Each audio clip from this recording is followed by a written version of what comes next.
कहानी की शुरुआत में हमें दो बहनों को दिखाया जाता है जो अपनी कार से ट्रेवल कर रहे थे। एक का नाम था टेसा और दूसरी बहन का नाम था कोर्टनी। कोर्टनी के फोन पर एक मैसेज आता है जिसका रिप्लाई देना बहुत जरूरी था, लेकिन रिप्लाई देने के चक्कर में वो सामने ध्यान नहीं देती है। ब्रिज पर कुछ और गाड़ियां खड़ी थी जिसकी वजह से उसका बैलेंस बिगड़ जाता है और उसके कार का बहुत ही बुरी तरह से एक्सीडेंट हो जाता है। उसकी गाड़ी जा करके सीधा पानी में गिरती है। अब यहाँ पर क्या हुआ ये तो हमें नहीं दिखाया जाता है। सीन शिफ्ट होता है और हम पूरे 9 साल बाद कोर्टनी को देखते हैं जो कि मेडिकल कॉलेज की पढ़ाई पूरी करने के बाद अब वो एक नर्स बन चुकी है, लेकिन अभी भी पूरी तरह से नर्स बनने के लिए उसे कुछ और एग्जाम देने की जरूरत है और अभी वो उन्हीं सब की तैयारी कर रही है। फिलहाल उसे ये जानना है जब लोगों की मौत हो जाती है तो उनके साथ क्या होता है, और ये फिलहाल अभी मिस्ट्री बना हुआ है और वो अभी इन्हीं सब के बारे में जांच कर रही है क्योंकि उसे सच में जानना है कि आखिर मरने के बाद क्या होता है। तभी वो देखती है कि उसकी एक फ्रेंड है जो किसी वजह से रो रही है। उसका नाम था सोफिया और वो उससे पूछती है कि आखिर हुआ क्या है। वैसे दोस्तों मुझे अच्छे से याद नहीं है, लेकिन वो साइंस से रिलेटेड कुछ सब्जेक्ट का नाम लेती है और कहती है कि वो सब्जेक्ट बहुत हार्ड है, मैं उन्हें याद नहीं कर पा रही हूँ, मैं एग्जाम कैसे दूंगी। मेरी माँ ने मुझसे कहा है कि मेरा एडमिशन टॉप 10 साइंस यूनिवर्सिटी के अंदर होना चाहिए, लेकिन इस तरह से मेरा एडमिशन होना नामुमकिन है। जिस पर कोर्टनी कहती है कि तुम इन सब के बारे में सोच करके क्यों परेशान हो रही हो, तुम्हें तो सिर्फ चुपचाप पढ़ाई पर ध्यान देना चाहिए। और मैंने भी यही किया था, हमें सबसे पहले दिमाग के अंदर से बुरे ख्यालों को निकाल देना चाहिए। इसके बाद वो सोफिया को लेकर के बाहर आती है और उसे बाहर घुमा करके उसका मूड थोड़ा फ्रेश करती है।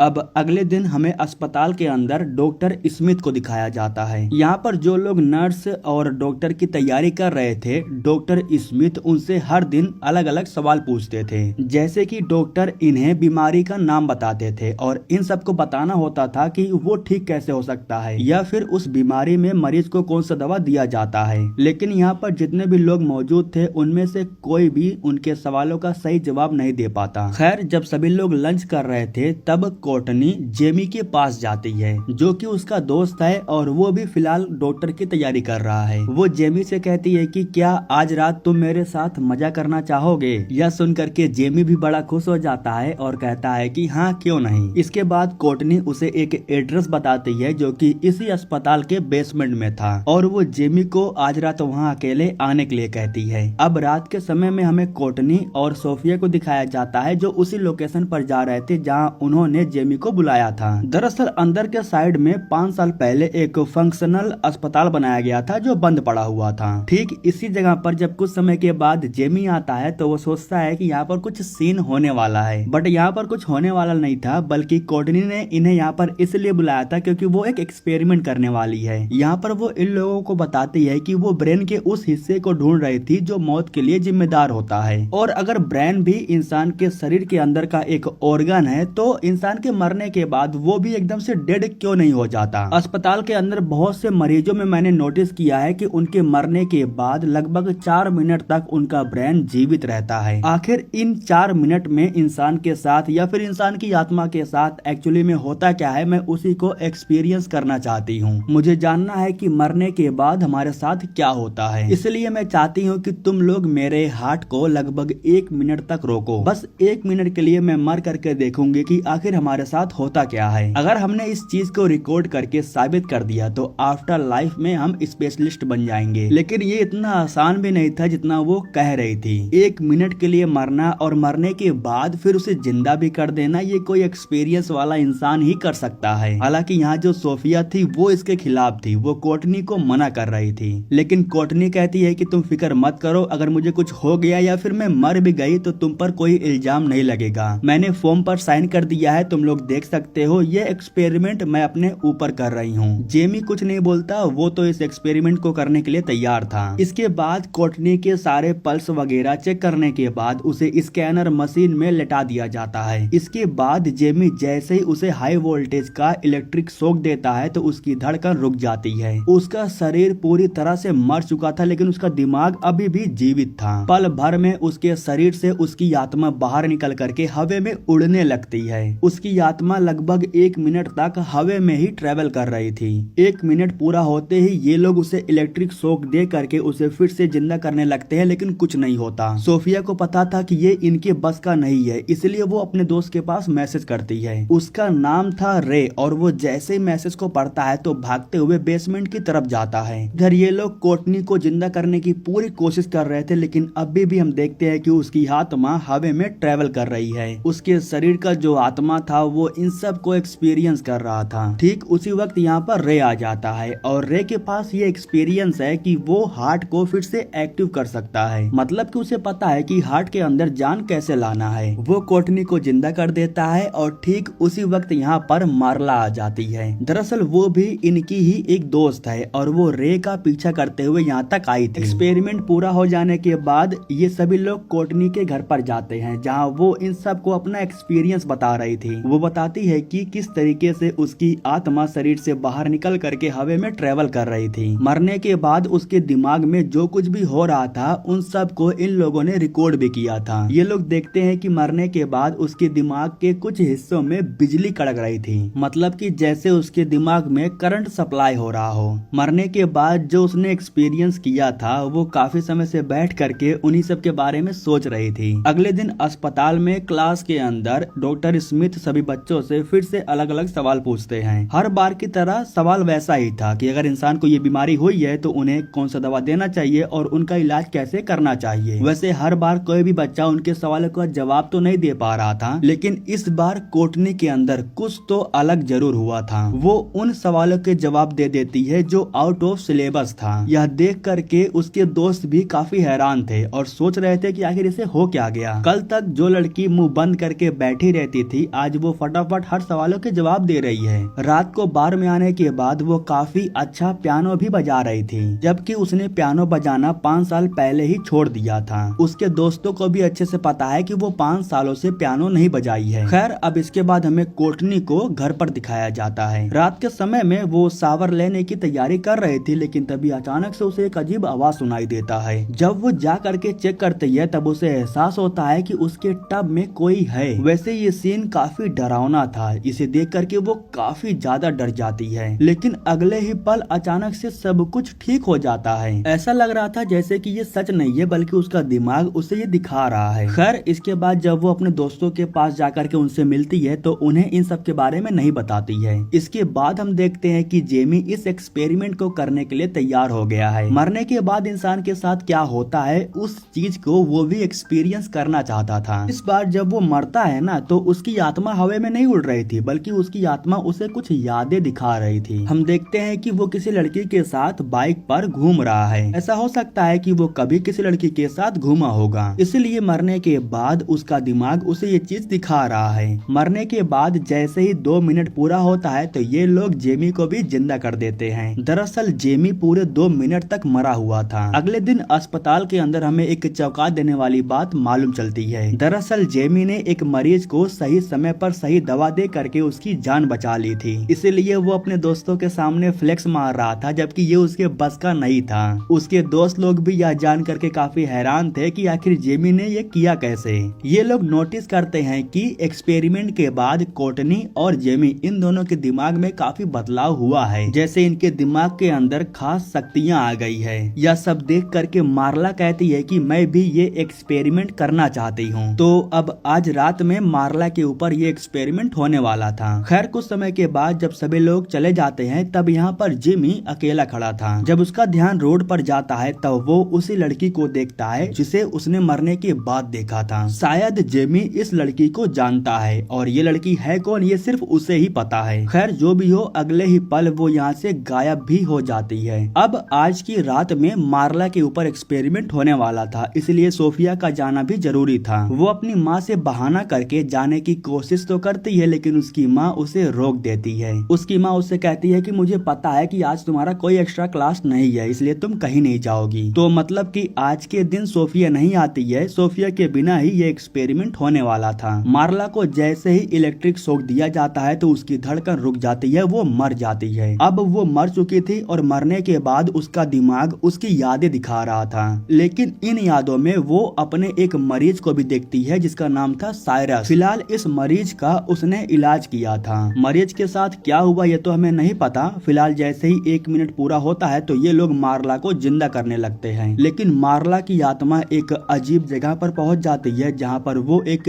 बॉडी को देखती है। उस बॉडी के करीब जाकर के वो उसका चेहरा देखने की कोशिश करती है, लेकिन उससे पहले ये लोग मार्ला को जिंदा कर देते हैं। इसी वजह से वो उसका चेहरा नहीं देख पाती। मार्ला की हालत थोड़ी खराब थी, इसलिए ये लोग उसे लेकर के छत पर आ जाते हैं। ठीक उसी वक्त यहाँ पर सोफिया आ जाती है, जो इनसे कहती है कि मैं भी ये एक्सपेरिमेंट करना चाहती हूँ। हालांकि ये लोग सोफिया से कहते हैं कि अभी हम नहीं कर सकते हैं, क्योंकि 20 मिनट में साफ सफाई करने वाले आ जाएंगे। जिस पर सोफिया कहती है कि 20 मिनट बहुत होते हैं, मैं इसी वक्त इस एक्सपेरिमेंट को करना चाहती हूँ। मुझे इस एक्सपेरिमेंट की बहुत जरूरत है। मैं भी अपने दिमाग को तेज करना चाहती हूँ ताकि मैं अपने सपनों को पूरा कर सकूं। अब वो काफी जिद कर रही थी, इसलिए ये लोग उसे रोक नहीं पाते। इसके बाद ये लोग सोफिया को लेकर के अंदर जाते हैं और उस पर एक्सपेरिमेंट शुरू करते हैं। उसकी आत्मा उसके शरीर से बाहर निकल चुकी थी और उसका दिमाग उसे कुछ यादें दिखा रहा था। उसी वक्त इन लोगों को लिफ्ट की आवाज सुनाई देती है। दरअसल लिफ्ट के जरिए कोई नीचे आ रहा था। जेमी जाकर के चेक करता है, तब उसे मालूम चलता है कि वो 2 लोग हैं जो साफ सफाई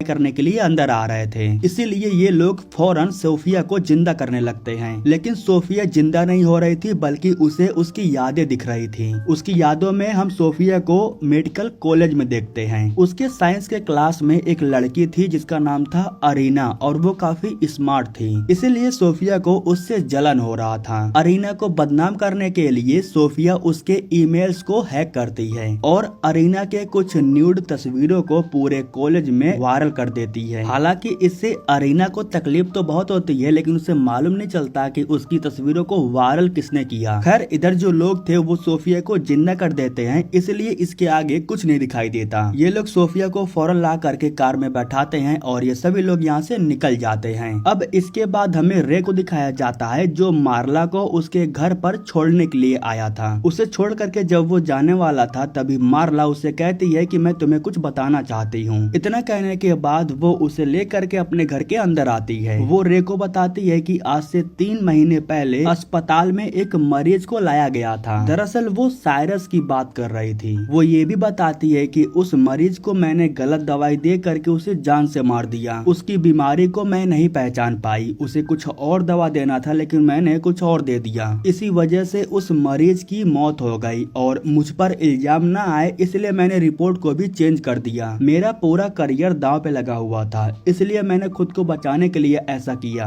यह सब बताते हुए वो काफी घबरा जाती है, काफी इमोशनल भी हो जाती है। रे उसे शांत करता है और उसे कहता है कि इंसान से गलतियां होती है। इसके बाद वो मार्ला को किस कर लेता है और फिर यहाँ पर इन दोनों के बीच में काफी कुछ होता है। वैसे ये दोनों काफी समय से एक दूसरे को लाइक तो कर रहे थे, लेकिन कभी एक दूसरे को जताया नहीं। इसके बाद दोस्तों सीन शिफ्ट होता है और हम कोर्टनी को देखते हैं, जो ब्रिज के किनारे बैठी हुई थी और यहाँ पर वो बैठ करके उस पल को सोच रही थी जब वो अपनी बहन के साथ अपनी कार में ट्रेवल कर रही थी, जिस दिन इनके कार का एक्सीडेंट हुआ था। दरअसल दोस्तों उस दिन पानी में जब कार गिर जाता है तो समय रहते कोर्टनी कार से बाहर आ जाती है, लेकिन उसकी बहन टेसा कार से बाहर नहीं आ पाती है। कार डूबने की वजह से उसकी मौत हो जाती है। कोर्टनी को इस बात का बहुत पछतावा है, क्योंकि उसी की वजह से उसकी बहन मारी गई। वैसे ये हादसा था, लेकिन फिर भी कोर्टनी खुद को कोस रही है। इसके बाद सीन शिफ्ट होता है और हमें जेमी को दिखाया जाता है। यहाँ हमें मालूम चलता है कि जेमी एक बोट में रहता है। जब वो बोट के अंदर आता है तब वो बेड पर एक लड़की को देखता है जो कि रो रही थी, और अगले ही पल वो यहाँ से गायब हो जाती है। ये वही लड़की है जो उसके यादों में आई थी मरने के बाद। यहाँ पर हम उस लड़की की परछाई को भी देखते हैं जो ठीक जेमी के पीछे खड़ी थी, लेकिन अचानक से वो गायब भी हो जाती है। जेमी उसे देख नहीं पाता। उसी वक्त जेमी के फोन पर कोर्टनी फोन करती है और उससे कहती है कि मुझे बहुत अजीब अजीब चीजें दिखाई दे रही है। मैंने तुम लोगों को इसके बारे में बताया नहीं, लेकिन मेरी बहन जो 9 साल पहले मर चुकी थी वो अब मुझे दिखाई दे रही है। वो ये भी कहती है कि मुझे बहुत डर लग रहा है, जिस पर जेमी कहता है कि फिक्र मत करो, मैं तुम्हारे घर पर आ रहा हूँ। इधर कोर्टनी घर के अंदर आने के बाद अपने दोस्तों के लिए एक वीडियो बनाती है। वीडियो में वो बताती है कि जब से उसने एक्सपेरिमेंट किया है तब से उसके साथ बहुत गलत चीजें हो रही है। है। उसे बहुत अजीब अजीब से चीजें दिखाई दे रही हैं, जिसकी वजह से उसे बहुत डर लग रहा है। अचानक से कोर्टनी को कुछ जलने की आवाज सुनाई देती है। उसके कमरे में कोई था जो कुछ जला रहा था। जब वो जाकर के देखती है तब उसे मालूम चलता है कि ये तो उसकी बहन टेसा है, जो बहुत गुस्सा थी और कोर्टनी से कहती है कि तुमने मुझे मारा है। टेसा को देख करके वो काफी डर जाती है। वो अपनी जान बचा करके भागने लगती है। जब वो सीढ़ियों से उतर रही थी तो उसी वक्त यहाँ पर टेसा आ जाती है, जो उसे धक्का दे देती है। ये हादसा घर के पीछे के साइड में हुआ था। इधर आगे के साइड में जेमी घर पर आता है और दरवाजे को नॉक करता है। जब कोई रिप्लाई नहीं आता तब उसे लगता है कि वो सो रही होगी, इसलिए वो चुपचाप यहाँ से चला जाता है। अगले दिन जब ये लोग अस्पताल में जाते हैं तब डॉक्टर स्मिथ के जरिए इन लोगों को मालूम चलता है कि कोर्टनी को किसी ने धक्का दे दिया है या फिर वो ऊपर से खुद से गिरी। ये कंफर्म नहीं हुआ है, लेकिन ये कंफर्म हो चुका है कि उसकी मौत हो गई। यह खबर सुनने के बाद उसके सभी दोस्त बहुत ही बुरी तरह से रोने लगते हैं। सभी लोग बातें कर रहे थे कि आखिर कोर्टनी को कौन मार सकता है। सच्चाई का पता लगाने के लिए जेमी उसके घर पर जाता है, लेकिन घर पर जाने के बाद जेमी को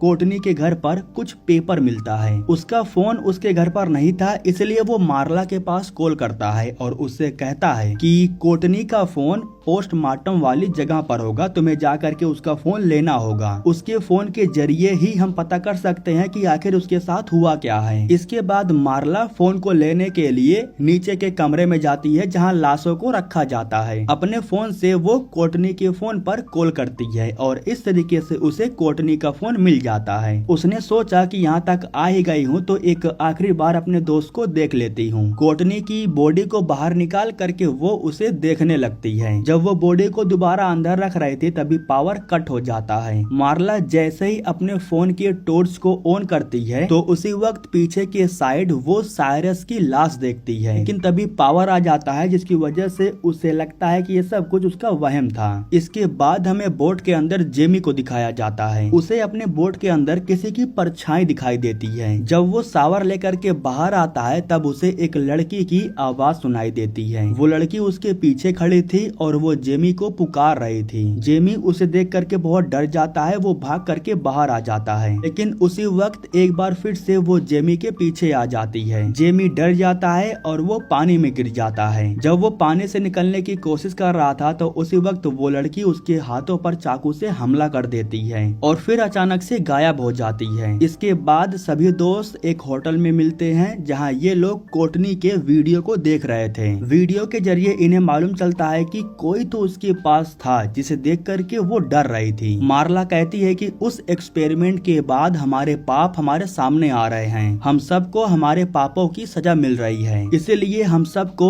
एक दूसरे की सच्चाई बतानी होगी। सोफिया कहती है कि साइंस की क्लास में मैंने एक लड़की की कुछ फोटोज को वायरल कर दिया था, जिसकी वजह से कॉलेज के सभी लोगों के सामने उसे बहुत शर्मिंदा होना पड़ा था। इसके बाद जेमी बताता है कि जब वो कॉलेज में था तब उसने एक लड़की को प्रेग्नेंट कर दिया था। हालांकि अबॉर्शन के लिए हम दोनों तैयार हो गए थे, लेकिन जिस दिन अबॉर्शन होने वाला था उस दिन मैं उस लड़की को छोड़ करके भाग आया था। दरअसल मुझे बहुत डर लग रहा था, इसलिए मैं उसे छोड़ करके भाग आया, लेकिन पता नहीं क्यों अब वो लड़की मुझे भूत की तरह दिखाई दे रही है, जबकि वो अभी भी जिंदा है। आखिर ये कैसे हो सकता है? आज उसने मेरे ऊपर चाकू से हमला भी किया, इसीलिए अब मुझे डर लगने लगा है। लेकिन रे को इन सब की बातों पर विश्वास नहीं हो रहा था। उसे लग रहा था कि ये सब कुछ बकवास है। अब अगले दिन हमें सोफिया को अस्पताल के अंदर दिखाया जाता है। यहाँ पर हम सोफिया के पीछे एक लड़की को देखते हैं, लेकिन सोफिया उसे नहीं देखती है। जब वो लिफ्ट के सहारे सेकंड फ्लोर पर जा रही थी तब लिफ्ट उसे टॉप फ्लोर पर लेके चला जाता है। यहाँ पर उसे एक काफी अजीब सा कमरा दिखाई देता है। यहाँ सोफिया को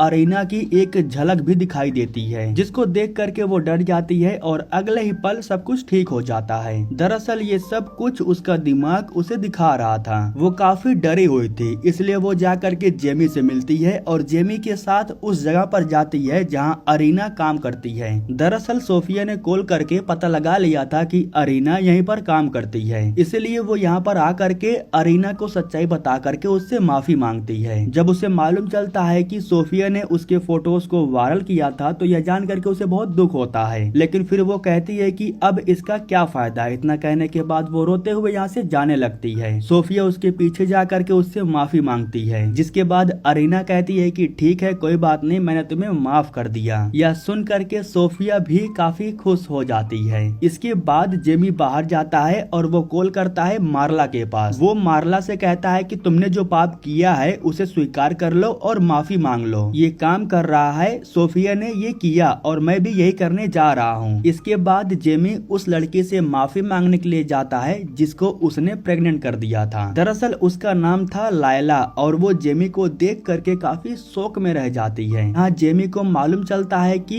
उसका एक बच्चा है, मतलब कि उसने अबॉर्शन नहीं करवाया, उसने बच्चे को जन्म दिया है।